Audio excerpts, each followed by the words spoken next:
monde, c'est Hélène, j'espère que vous allez bien, que vous passez un bon début de semaine. Donc je vous retrouve aujourd'hui pour une nouvelle vidéo où je vais vous présenter mon fonctionnement entre les enveloppes cash et ma carte bancaire.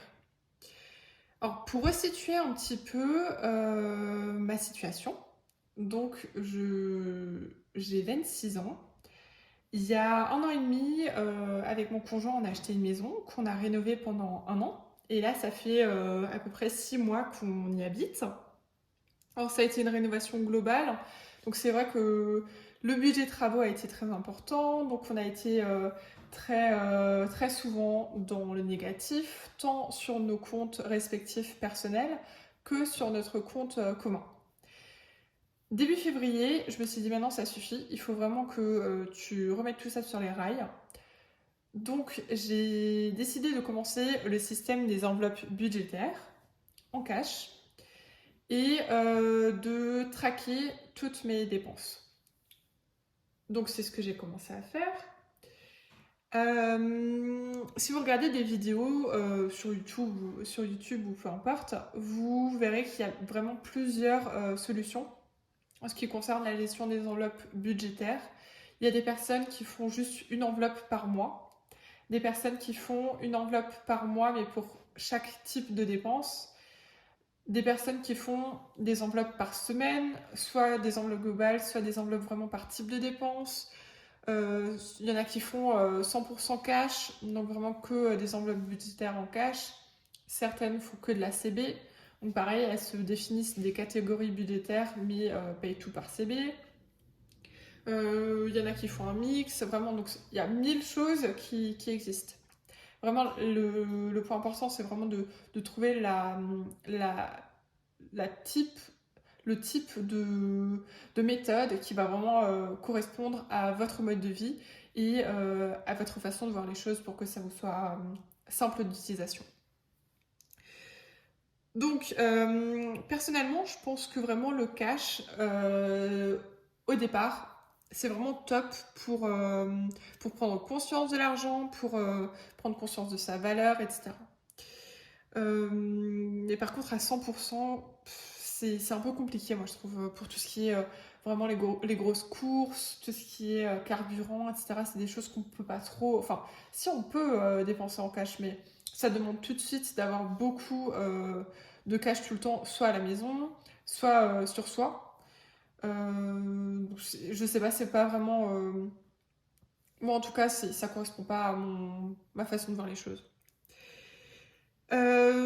Donc du coup, moi j'ai commencé début février la méthode des enveloppes. Ce que j'ai fait, c'est que du coup, j'ai fait une enveloppe par type de dépense par mois. Donc en début février, j'ai rempli toutes mes enveloppes pour le mois de février. Donc j'ai une enveloppe course, une enveloppe restaurant, une enveloppe cosmétique, vêtements, parking transport, déco maison. Puis après j'ai d'autres enveloppes type monnaie étrangère, il me restait 2 dollars, donc ils sont là-dedans. Et j'ai une enveloppe pour le commun, donc ça on ne l'abordera pas aujourd'hui. Donc tout ça c'est mes comptes perso.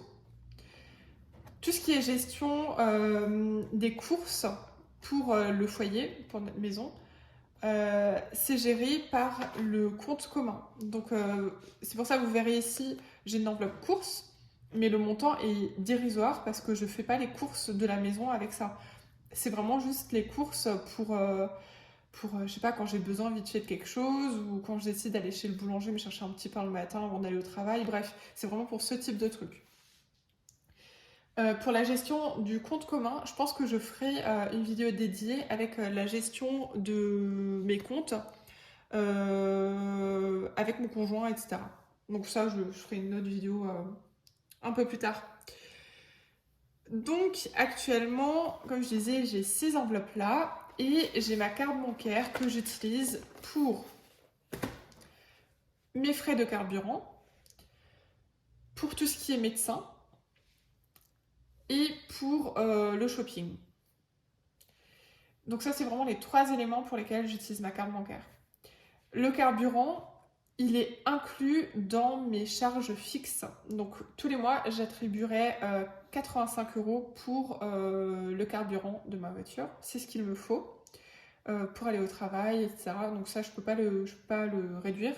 Et en plus, avec l'augmentation du prix du carburant actuellement, j'essaye de faire encore plus attention pour vraiment rester dans ces 85 €. Donc maintenant que je vous ai fait un petit récap, un petit tour d'horizon, je vais vous expliquer comment je calcule en fait les montants que j'attribue à chaque type de méthode. Donc à mes enveloppes cash et à ma carte bancaire. Donc en début de mois, je fais un calcul avec mon fichier Excel qui est juste là. Je prends mes entrées d'argent, moins bien sûr tout ce qui est, par exemple si j'étais en négatif le mois précédent, etc., je déduis.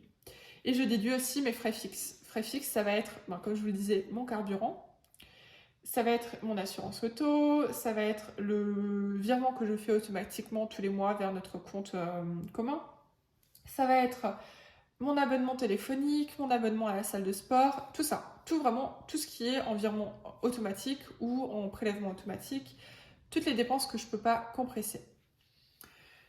Donc, une fois que j'ai ça, que j'ai fait ça, que j'ai déduit ça, je déduis aussi l'épargne que je fais, donc les virements que je fais vers mes comptes d'épargne. Et alors là, ce mois, c'était pas le cas, mais par contre, je déduirai aussi les montants, les sommes que j'investis. Donc que j'investis alors soit dans un PER, soit dans un PEA, en actions, soit en crypto-monnaie, etc. Ça, je verrai. On n'en est pas encore là. Là, pour l'instant, l'objectif, c'est déjà de ne pas finir dans le négatif ce mois-ci.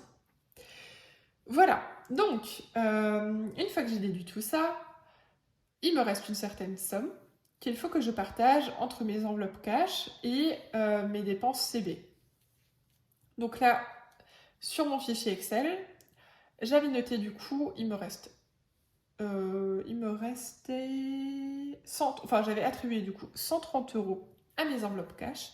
Effectivement, c'est le montant que j'ai retiré à la banque et que j'ai actuellement soit dépensé, soit encore actuellement dans mes enveloppes cash. D'ailleurs, on fera un petit tour rapide tout à l'heure sur le montant qu'il me reste à date du jour. Et ensuite, du coup, j'ai le montant que j'avais attribué à mes dépenses en carte bancaire. Donc, j'avais attribué 70 € pardon, sur ma carte bancaire, ce qui n'était pas suffisant. J'ai eu de la chance ce mois-ci. Bon, je me serais démerdée hein, si ça avait été comme ça, mais j'ai eu des dépenses sur d'autres points qui n'étaient même pas du shopping ou quoi, mais j'ai eu des dépenses un petit peu imprévues.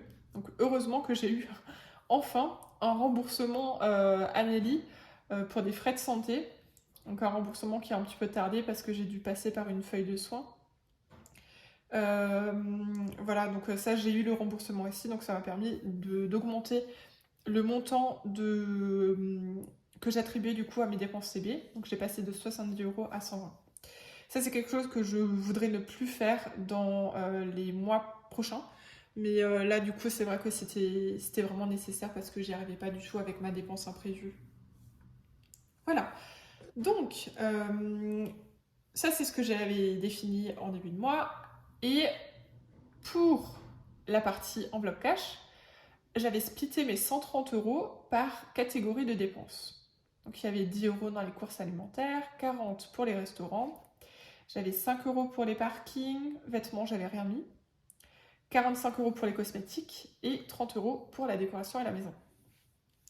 Pour la carte bancaire, je n'avais pas fait de détails par type de dépenses. Je ne sais pas si j'en ferai par la suite, les mois prochains, je ne sais pas, je verrai si c'est possible, je ne sais pas encore. Et ensuite, au fur et à mesure du mois, en fait, je renseignais mes dépenses. Pour ça, du coup, j'ai plusieurs choses que j'ai mises en place. On va déjà commencer par les dépenses que je fais par carte bancaire. Quand je fais une dépense par carte bancaire, je prends mon petit carnet que je vous ai déjà présenté plusieurs fois et je note du coup chacune de mes dépenses. Vraiment, au jour le jour, je note, ok, donc hier j'ai dépensé au restaurant 60 centimes. Alors vous me direz 60 centimes, c'est pas possible, mais si en fait j'ai des tickets restaurant, Donc du coup, j'ai dû mettre 60 centimes de plus pour régler la note. Voilà, donc je note vraiment toutes mes dépenses. C'est cash et carte bancaire confondue. Vous allez me dire comment je m'en sors, mais en fait, je mets un petit code couleur pour chaque... Enfin, un petit code couleur pour les dépenses en carte bancaire. Là, vous voyez un petit point rose et un point violet. Donc le violet, c'est tout ce qui est médical. Et le point rose, c'est tout ce que je fais avec la carte bancaire tout simple. Et alors du coup, après, je le reporte ici.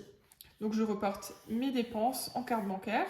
J'ai le montant que j'avais attribué à chaque type... Enfin, on va dire ça, c'est du coup les cartes bancaires normales. Puis les dépenses que je fais en CB, les dépenses classiques. J'avais mis 120 €, comme je l'ai dit tout à l'heure. Et après, j'avais mis encore un élément supplémentaire, la carte bancaire pour tout ce qui est médical. Je sais que j'avais beaucoup de rendez-vous prévus sur le mois de février, type dentiste, etc. Donc je m'étais noté un petit montant pour combler tout ça.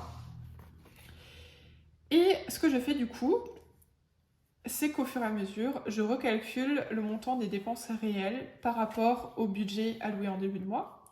Et je me note du coup en marge le montant qui me reste sur chacune des enveloppes, on va dire, ou chacun des postes et des dépenses. Donc ça, c'est la première chose. Je le fais pour la carte bancaire, je fais aussi pour le cash, mais ça, on y reviendra tout à l'heure. Donc, pour la carte bancaire, ça, voilà, c'est fait. Et ensuite, une fois par semaine, je note en fait mes dépenses ici, dans ce fichier-là. Je me le mets à jour, et en fait, ce qui est cool avec le fichier Excel, c'est que j'ai mon montant de base et je vais pouvoir noter la somme du coup des éléments, enfin des montants dépensés. Ça me donne du coup directement ce qu'il me reste à dépenser en budget carte bancaire. Ce que je fais pour me dissuader d'utiliser ma carte bancaire, c'est un petit post-it sur lequel, ben d'ailleurs je l'avais mis ici, sur lequel je note budget CB restant aux dates, il me reste tant. Ça, je le colle sur ma carte bancaire. Donc là, ça fait un mois que je le fais. Pour l'instant, ça fonctionne. Donc quand je vois le post-it, je me dis, bah non, il me reste tant, je ne peux pas acheter ça. Donc ça, c'est ce que je fais pour la carte bancaire. Ensuite, j'ai le système pour les enveloppes. Donc, je disais tout à l'heure, les enveloppes, je note aussi du coup chacune de mes dépenses ici. Je les reporte ensuite vraiment au jour le jour dans mes catégories de dépenses ici. Et pareil, je mets à jour mes dépenses réelles et le montant restant. À nouveau, une fois par semaine, je remplis mon fichier Excel et du coup, ça me calcule aussi le montant qui me reste. Donc j'ai le montant que j'ai attribué en début de mois par catégorie de dépenses, le montant dépensé et le montant restant. Donc ça, c'est vraiment le calcul que je fais une fois par semaine pour mettre à jour déjà mon fichier Excel et pour savoir aussi combien il me reste jusqu'à la fin du mois. Ça, c'est vraiment les éléments que j'utilise de façon très assidue parce que si on fait ce type de budget, je pense que c'est vraiment primordial qu'on traque ses dépenses et qu'on sache où on en est, à quelle période du mois, à quelle date. Sinon, on va jamais s'en sortir en fait. Donc c'est vraiment important d'être assidu là-dessus, de le faire. Je sais que parfois on a envie de se mettre des œillères sur certaines dépenses, mais c'est le pire à faire parce que du coup après ça nous met dans l'embarras pour la suite du calcul. Et franchement, soyez honnête avec vous-même, notez toutes les dépenses, même si elles sont vraiment pas, même si elles sont trop élevées. Enfin voilà, même si vous savez que vous n'avez pas le budget pour acheter ça, que vous craquez et que vous l'achetez quand même, bah, franchement, soyez honnête, hein, notez-le dans votre fichier. Et au moins le mois suivant, vous vous direz, bah en fait, là, clairement, j'avais pas le budget pour acheter ça le mois dernier, ça m'a mis dans la merde ce mois-ci, je vais pas refaire la même erreur. Alors que si tous les mois vous dépensez, allez hop, là il y a 50 € sur ça, j'ai pas le budget mais c'est pas grave, et que vous fermez à chaque fois les yeux là-dessus, bah, à la fin de l'année ça fait quand même un certain montant, Et puis, enfin, ça va forcément impacter soit votre épargne, soit d'autres projets. Donc, c'est vraiment pas la chose à faire. Voilà, donc ça c'est mon fonctionnement pour les différentes enveloppes. Comme dit, tout ce qui est CB, ça va être l'essence, donc le carburant. Ça va être les courses, mais ça c'est plutôt sur mon compte commun avec mon conjoint. Ça va être le médecin. Et ça va être tout ce qui est shopping et dépenses un petit peu plus sympa pour moi, on va dire. Mais enfin, surtout tout ce qui est shopping en ligne, hein. Ce qui est vraiment dans les magasins physiques, là je paye avec mes enveloppes budgétaires. Voilà, donc ça c'est vraiment sur mon mode de fonctionnement pour ça. Maintenant que ça c'est fait, on va rapidement faire un petit tour dans mes enveloppes budgétaires du mois. Et comme je vous le disais, je fonctionne au mois pour le moment. Sur le mois de mars, je pense que j'ai modifié un petit peu mon système de fonctionnement, mais ça je vous expliquerai un petit peu plus en détail à ce moment-là. Donc, reprenons mes catégories. Donc, hop, hop, hop. Ah oui, donc ça je ne vous l'ai pas dit, mais dans chacune des enveloppes cash, j'ai mis du coup un petit tracker papier. Donc du coup je renseigne les informations en début de mois, en ce qui concerne le mois en cours et la somme que j'y mets en départ. Et après, au fur et à mesure de mes dépenses et au fur et à mesure que je sors de l'argent des enveloppes, je note le type de dépense, la date et la somme dépensée. Donc, je vais juste reprendre mon portefeuille. Hop. Je vais prendre les sous qui sont dedans. Hop, c'est pas des sous.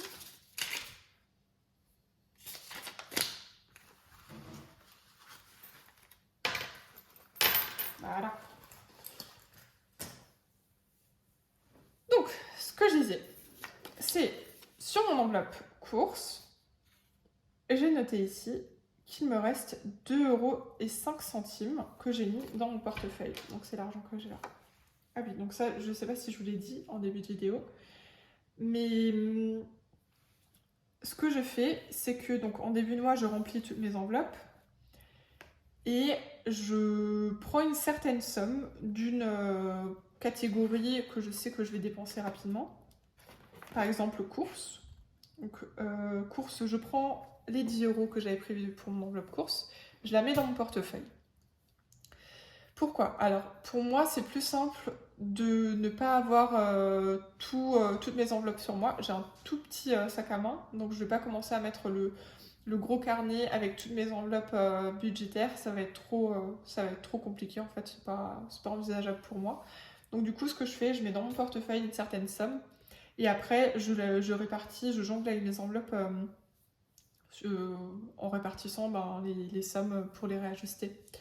C'est là où ça coince un petit peu pour moi. Et c'est pour ça que le mois prochain, je vais voir pour faire un autre fonctionnement au niveau des enveloppes cash. Et ça, on y reviendra.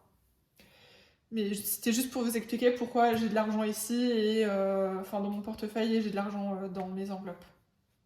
Voilà, donc, pour les courses, ça c'est fait du coup. Donc ça veut dire qu'il devrait me rester 2,05 € dans mon budget, dans mon enveloppe pour les courses.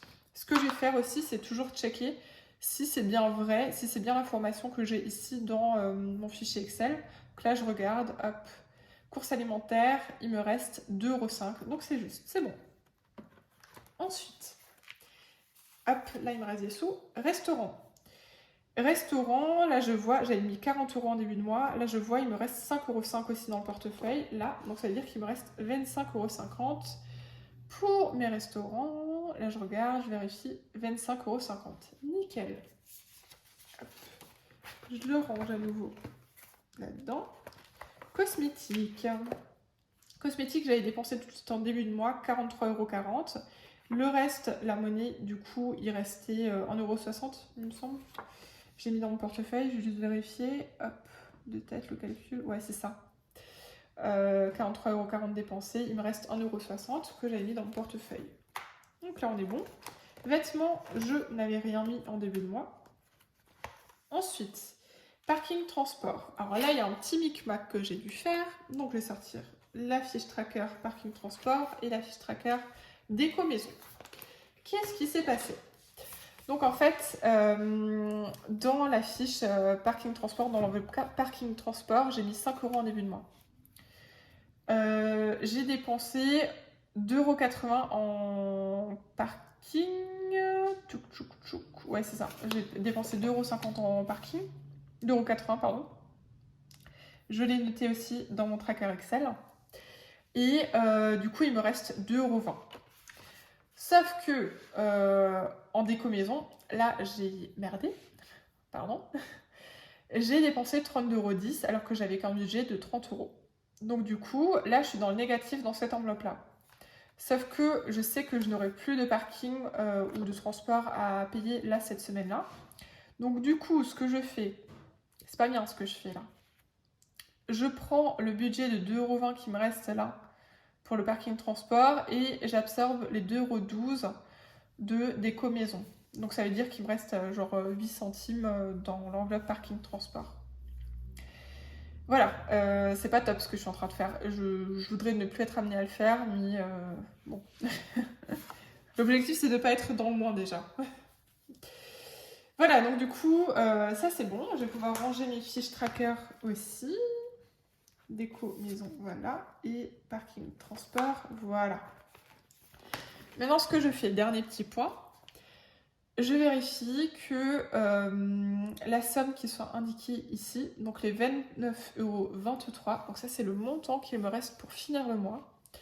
Les 29,23 €, il faut que je vérifie que je les ai bien en réalité. Donc j'avais déjà dans mon enveloppe resto, il me restait 20 €. Et dans mon portefeuille, il me reste, hop, il me reste un peu plus. Hop, dans le portefeuille, il me reste 13,40 €.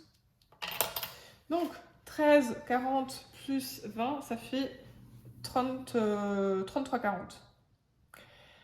C'est plus que ce que j'ai ici. Donc là, je devrais avoir 29,23, mais j'ai 33,40. Pourquoi? En fait, j'ai retrouvé de l'argent dans l'une de mes vestes et j'ai retrouvé 4,17 € dans l'une de mes vestes et je l'ai mis dans mon portefeuille. Donc ça, c'est un rab. Je l'ai mis dans mon portefeuille là pour le moment. L'objectif, c'est de ne pas les utiliser, ces 4,17 €. Vous verrez ce que je ferai du coup en fin de mois avec la monnaie qu'il me reste. Je la mettrai de côté. Et ça, du coup, on verra la semaine prochaine dans la vidéo suivante. Et j'espère qu'il me reste un petit peu de monnaie supplémentaire pour pouvoir aussi la mettre de côté.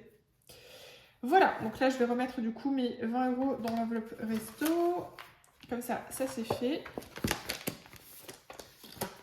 Hop. Et je vais remettre mes sous dans mon portefeuille.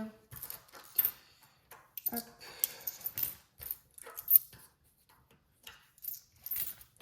Donc là, je suis contente parce que pour le moment, le système des enveloppes, ça me motive plutôt bien. Ça me donne envie vraiment de respecter le truc. J'avais peur que je m'en lasse et que je laisse tomber l'affaire un petit peu rapidement, mais pas du tout. C'est super intéressant parce qu'en fait, l'argent il est là. Tu as un tracker. Si tu suis ton tracker et que tu le remplis régulièrement, bah, en fait, tu es obligé de suivre, quoi. Voilà, donc j'espère que cette vidéo vous aura plu, que vous aurez appris plein de choses. Je compte sur vous aussi pour liker la vidéo et surtout vous abonner pour que je puisse faire un petit peu grandir mon audience. En tout cas, j'espère que mon contenu est intéressant.